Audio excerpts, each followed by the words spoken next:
welcome up Nikki Coleman. She's the immediate past president of the Lyme Disease Association. She's also known as the patient who wouldn't die.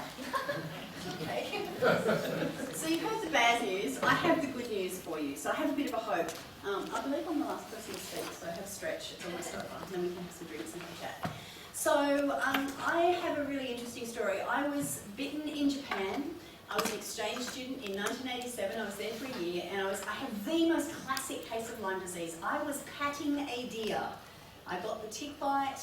My friend very kindly, never ever do this, squeezed the tick as she pulled it out because she was worried about the tick, not the contents of the tick. And then a few days later, I got the rash. I had the classic bullseye rash, but I thought it was actually some sort of ringworm, and so I let my hair cover it.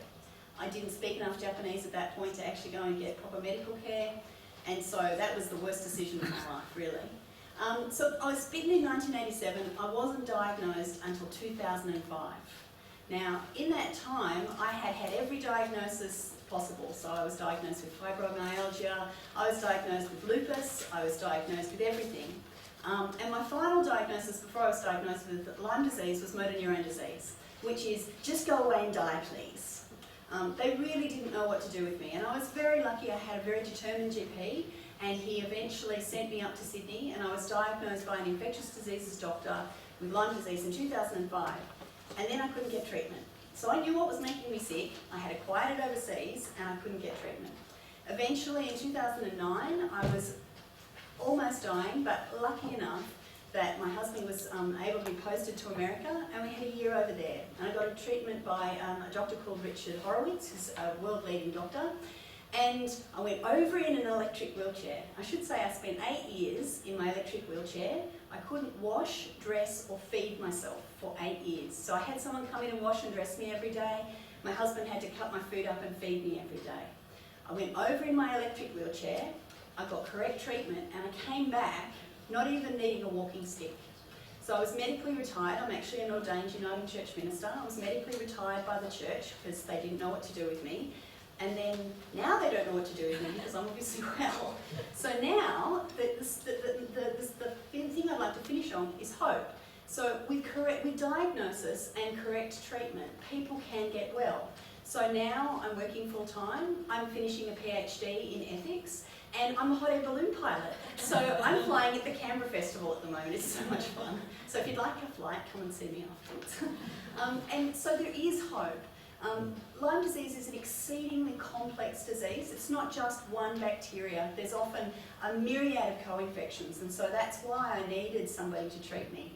Now, we're very lucky in Australia. We actually have more doctors than we did in 2005, and so we're actually lucky we have doctors like Dr. Schlafel and ACIDS that we can actually go and get treatment from, but there's not enough. It is an epidemic. I mean, so many people I see go, well, how many people in Australia have Lyme disease? And I'm not able to give that answer. But in my family, my husband and I have Lyme disease. That's an awkward conversation to have with your grandmother about how you gave your husband Lyme disease. So my husband and I have Lyme disease. We have 6 kids, and 4 of those kids have Lyme disease. 2 of them are our biological kids, and they got it from me through the placenta before they were born, and the other 2 acquired it in other ways. They're not my biological kids. And so it is a lot more epidemic than we realise, but there is hope. With correct diagnosis and treatment, and early treatment, people's lives can be transformed. So this picture here, this one here, is Hannah, who's standing over there. This picture was taken because she got kicked out of Calvary Hospital by the infectious diseases doctors. She was having trouble breathing. She was completely paralysed. They were happy to treat her until we used the word Lyme disease, and then they kicked us out. So that's actually us transporting her home. We're really lucky we had a car that their seatbelt laid flat and was safe. Silver lining. So it's taken a long time for us to even get treatment in Canberra. Now I have really good connections. I was on the Clinical Advisory Committee on Lyme disease, and even I have trouble finding treatment for my family. What kind of hope does somebody have, say, isolated, maybe on a pension in the suburbs of Western Australia, or in Perth in Western Australia, or somewhere else, that don't necessarily have the capacity that I did? But there's hope with a change in policy, which I'm very excited that you've all come to hear. Because you're the people that can actually make the change. And so we actually ask you to take our story to heart and be a Lyme champion with Billy appreciate that. because you can make a difference. So thank you very much.